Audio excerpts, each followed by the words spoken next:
But either way, you won or whatever.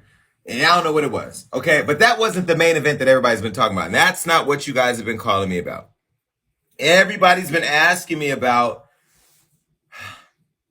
the Floyd Mayweather and Jake and Logan Paul fight. Now, if you remember not too long ago, Floyd and Jake Paul had a run-in. Now, Jake Paul is Logan's brother. They had a run-in where Jake took Floyd's hat off. Baby, I called Floyd when I saw this video, but this is what happened in case you missed it. Take a look.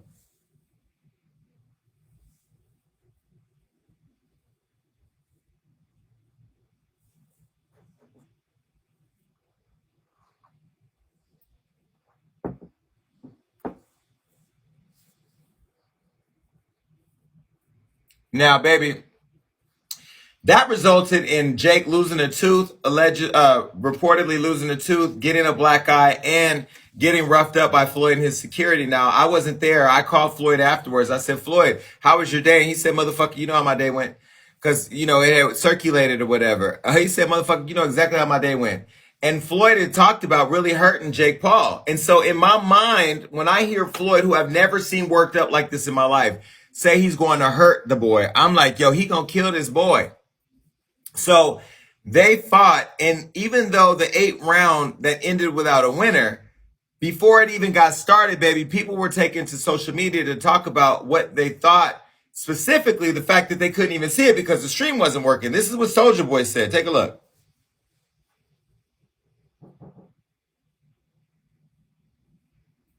He said, man, what the fuck wrong with y'all? Because the stream wasn't streaming. But once the fight started, memes started to fly all across social media. This is what was going on over on Twitter. Okay, one person said, Jake Paul in the stands, and he has a picture of Wesley Snipes holding the video camera. Mayweather, Paul, Logan punches hitting like this right now. Mayweather, how it be, and them hugging, because there was lots of hugging going on. And let's be for real, this fight was better.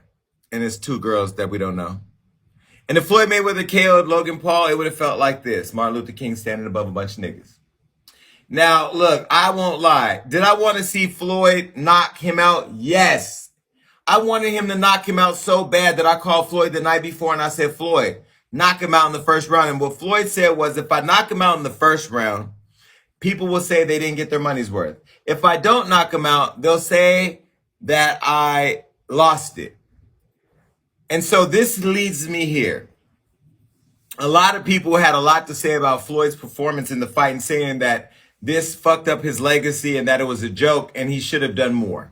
I haven't talked to Floyd yet. In fact, I'm going to ask him to sit down with me and do an interview because I love talking to the champ anyways. And be clear, I called him the champ for a reason. He's won 50 fights, I think 27 by knockout. He's lost 0. He did this fight. He landed the most, what do you say? He's now made history as the girl. If you don't move the damn screen, he's damn made history as the boxer with the most landed fights during an exhibition.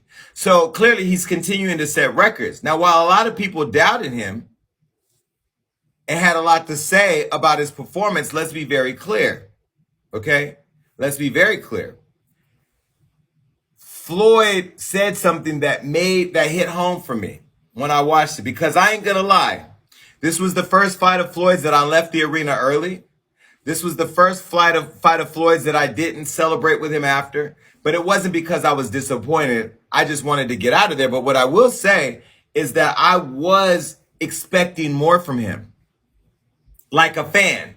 But I forgot what Floyd said to me before and what he said after the fight. He said, my kids can't eat my legacy.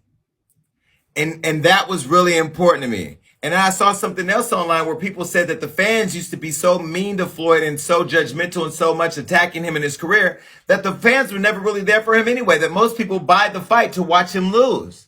And so he did what the fuck he needed to do for his family. And that goes back to what I've been saying around my business and what I'm doing.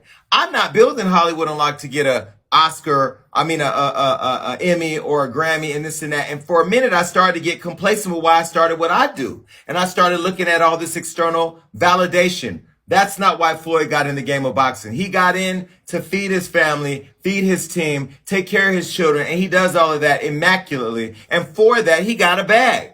Now, whether he made 20 million or 100 million, I don't know.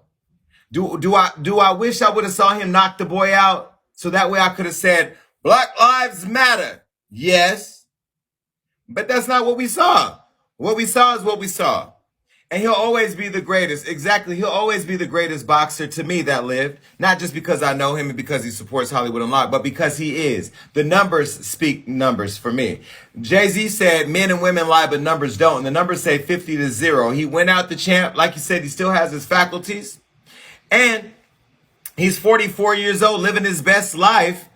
And he just brought the life to Miami. So for that, I guess I can see where fans are disappointed because like me, I wanted to see him knock him the fuck out for my own reasons. But if I take myself out the equation like most of us should and put myself in Floyd's shoes, that man made a lot of fucking money to take care of his kids, his grandbaby, and himself. By the way, I did see the grandbaby. Grandbaby's cute. And by the way, the grandbaby be doing this because the grandbaby gonna be a boxer too. Shout out to Money Team and Money Yaya and Floyd Money Mayweather. All right, that's all I have to say about that.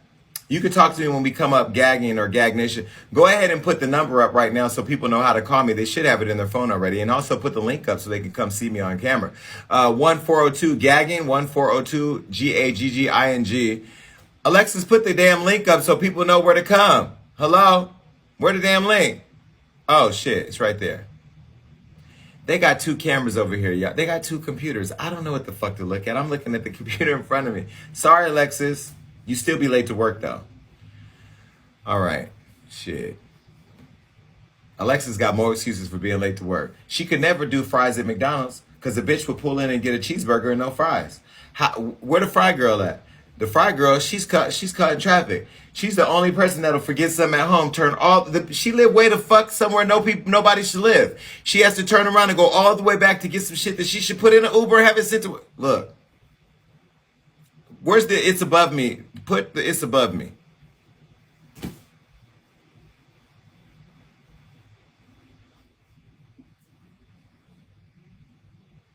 Kelvin's late.